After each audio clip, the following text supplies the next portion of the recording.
Hindi ba ako malaya? Hindi ba ako apostol? Hindi ba't nakita ko si Jesus na aking Panginoon?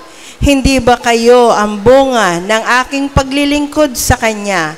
Ang iba'y ayaw kilalanin ng aking pagka-apostol, subalit para sa inyo, ako'y isang apostol at kayo ang katibayang ako'y apostol nga ng Panginoon. Ito ang sagot ko sa mga pumupuna sa akin. Wala ba kaming karapatang tustusan ng iglesia sa aming pangangailangan? Wala ba kaming karapatang magsama ng asawang Kristiyano tulad ng ginagawa ng ibang mga apostol at ng mga kapatid ng Panginoon? At gayon din si Pedro? Kami lamang ba ang Bernabe ang walang karapatang tumigil sa paghahanap buhay? Ang kawal ba ang gagastos para sa kanyang sariling pangangailangan habang naglilikod siya? Sinong tao ang nagtatanim ng ubas at di nakikinabang sa mga bunga nito? Sinong apostol ang nag-aalaga ng tupa at di nakikinabang sa gatas nito? Ang sinasabi ko ay hindi nababatay sa kaisipan lamang ng tao. Ganoon din ang sinasabi ng kautusan. Sapagkat nasusulat sa kautusan, si Moises, huwag mong bubulsalan ang bibig ng baka habang ito'y gumigiik. Mga baka nga ang inaalala ng Diyos. Hindi ba tayo ang tinutukoy niya? Alang-alang sa atin, kaya iyon isinulat. Sapagkat ang magsasakang nag-aararo at ang naghihiwalay ng mga butil sa uhay ay gumagawa sa pag-asang may kaparte sila sa aanihin. Naghahasi kami sa inyo ng pagpapalang espiritual. Malaking bagay ba naman kung umani kami ng mga material na pakinabang mula sa inyo? Kung ang iba may ganitong karapatan, lalo na kami. Ngunit hindi namin ginagamit ang karapatang ito. Tiniis namin ang lahat upang hindi kami magiging hadlang sa magandang balita tungkol kay Kristo. Hindi ba ninyo alam na ang mga naglilingkod sa templo ay tumatanggap ng pagkain mula sa templo? At ang mga naglilingkod sa dambana ay may bahagi sa mga handog na nasa dambana.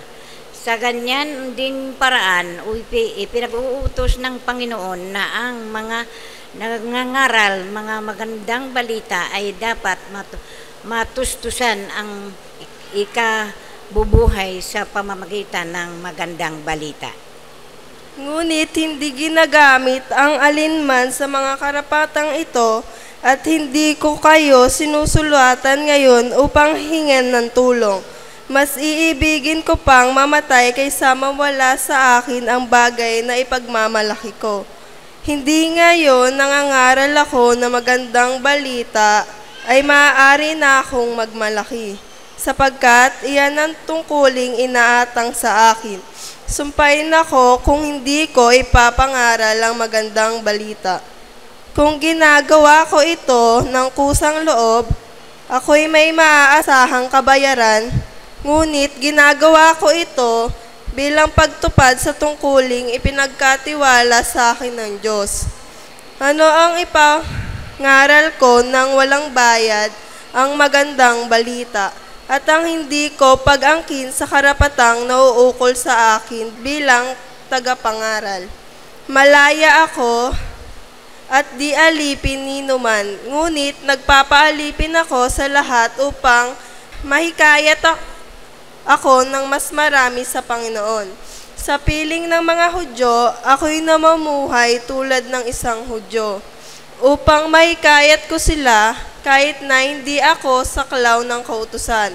Nagpapailalim ako rito alang-alang sa mga nasa ilalim ng kautusan upang mailapit ko sila sa Diyos. Sa piling naman ng mga hinpil na hindi saklaw ng kautusan ni Moises, ako'y naging parang hintil upang sila'y mahikayat ko rin. Subalit, hindi ito nangangahulugang hindi ko sinusunod ang mga utos ng Diyos, sapagkat ako'y nasa ilalim ng kautusan ni Kristo. Sa piling ng mahihina sa pananampalataya, ako'y naging parang mahina rin upang mahikayat ko sila.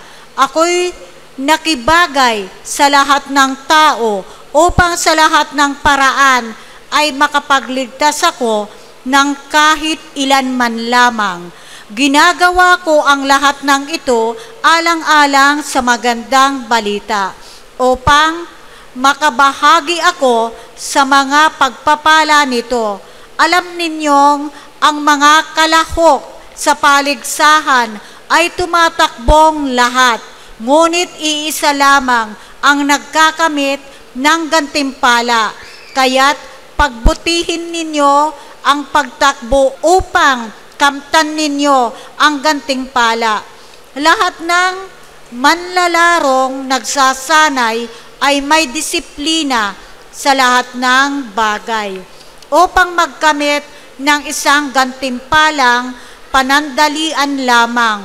Ngunit ang gantimpalang hinahangad natin ay panghabang panahon. Hindi ako tumatakbo ng walang patutunguhan at hindi ako sumusuntok sa hangin. Sapagkat sinasanay ko ang aking katawan at sinusupil para hindi ako maalis sa paligsahan pagkatapos kong mangaral sa iba.